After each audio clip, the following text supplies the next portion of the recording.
Arangkada na po ang ating ang ating maestran sa Port Santiago. At sa ngayon mga kaibigan, at sila po ay kasalukuyan nagwi-welding sa ibabaw ng ating ilog, no? At ang ating maestransa ay talagang hindi na po talaga mapipigilan ang kanilang paglalagay ng boardwalk. Ito po ay papunta na po ng papuntang Port Santiago, guys. Okay, maraming salamat po sa mga nandito. Thank you so much. At ang ating isang barge dito talagang umalis na po dahil ng isang araw hindi po makaalis-alis dahil gawa po na ay yung maliit, hindi niya kakayanin hilain yung malaking barge mga kaibigan. Kaya ang ating crane gumagalaw, guys, oh. Kaya gumagalaw po ang ating crane. Sila po ay trabaho to the max mga kaibigan, no? Umiikot po ang ating crane, nag 360 po yan. Ayan, ayan po mga ating mga viewers dyan, maraming salamat po. At lagi po nating sinusubaybayan po itong project na to. At marami pong natutuwang mga viewers natin. Hindi na makinagin. Hindi na asal. Ayan, o. Di ba nasbabala kayo? Ayan guys, no? At tuloy-tuloy na po ang kanilang pag-wielding. At iba na po ang contractor dito, guys. Hindi na po sila yung kagaya ng dati. Iba na po sila. Kaya tayo ay man tayo dito, pinayagan naman tayo na kumuha ng video. Pero hindi na po tayo pwedeng pumasok or lalapit pa doon, malayo na po tayo. Okay na po, sapat na po na makita po natin itong update na to mga kaibigan. At sa ngayon mga kaibigan, I-beam ang ginamit, at ang pilote nandun pa sa gilid na kamada yung maraming poste, no? Ayan, I-beam. Bakal na matigas po. Siyempre bakal matigas talaga yung bakal lang. Okay, patawa si Papa D. Ayan, maraming salamat po. At tuloy-tuloy na po ang kanilang trabaho, guys. At sa ngayon, 4 dito ang nakatungtong sa bakal natin. 4, ayan, oh. At ikot po tayo. At sa ngayon mga kaibigan, wala na gaanong namamasyal dito gawa ng itong ginagawa na po ating Mexico Plaza. I-update po natin yan mamaya. Punta din tayo dyan mamaya, no? Ayan. At yung generator, guys, ayan, no? Talagang antigo na po ang kanilang generator. Mausok, no? Pero grabe, 2 po yung generator na ginagamit nila. May nagwi-welding dito sa baba. Ayan, may nagwi-welding dito sa baba. Tapos sa taas meron din nagwi-welding. Ayan.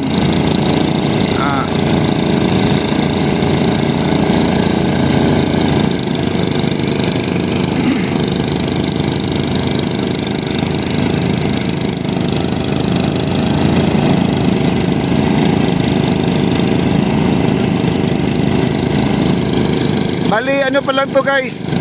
Kahapon merong poste na ito, pero wala pang nailatag na ganito yung mga I-beam na yan.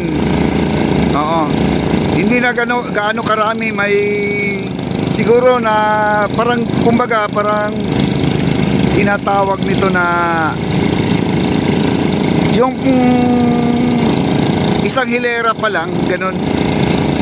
Ngayon ang dami na pong nailatag, oh. Ang dami na po. Ayan.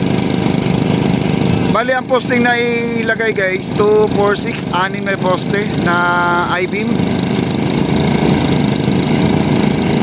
Siguro, guys, yung mga poste na yan ay support lang, no, bago ilalagay yung mga pilote na yan. At siguro ito ay maglalagay ng guide, kasi nung nakaraang update natin dito sa ating phase 1C, ganyan din ang ginagawa nila.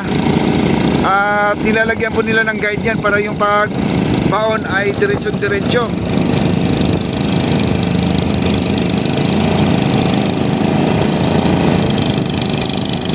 Napakaingay lang dito, guys, dahil kung gawa na may generator po sila, no? Ayan.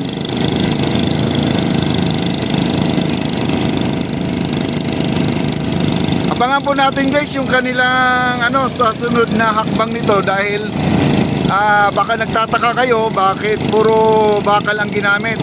Antayin po natin, guys, kasi Ang pagkakalam ko nung nakaraan kasi guide talaga ang ginagawa nila, no? Naglalagay sila ng maliit na square dyan, napasok lang po ang poste, pag pinukpok ay hindi po siya babangking. Papunta kasi ang ating ilog, yung ilalim ng ilog natin ay malambot, kaya imposible ay kakawing talaga yan kung walang ganito, no? Grabe. Kasi yung ibang mga viewers natin, lagi nilang tinatanong kung kailan daw umpisahan to ang ating maestranza. Pero ngayon guys, kita naman po natin, no? Basta cool lang tayo, wag lang tayo masyadong magmamadali kasi gagawin naman talaga yan, no? Kasi ang ating mga engineer dito ay lagi naman natin nakakausap.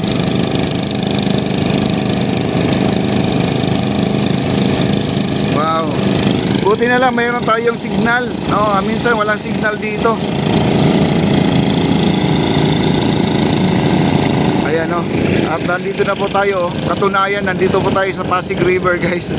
Ito yung palatandaan yung tulay na to, no? Ayan. At ang ganda na po kapag ito ay nabuo na papuntang Port Santiago. Napakahaba na ang lalakarin ko pag ako ay nagbablog dito, guys.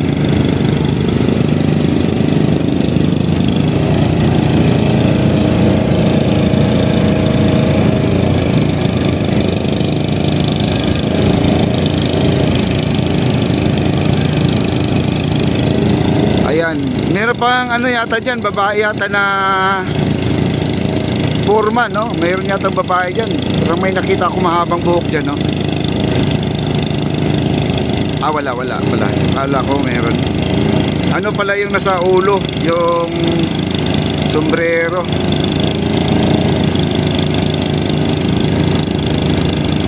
Sobrang init guys, madilim dito sa ating cellphone. Hindi gaano makikita guys ang ano, yung mga ginagawa po nila dito. Pero okay lang, tuloy lang po tayo. Ayan, doon po ako dumaan, umakyat po ako dyan.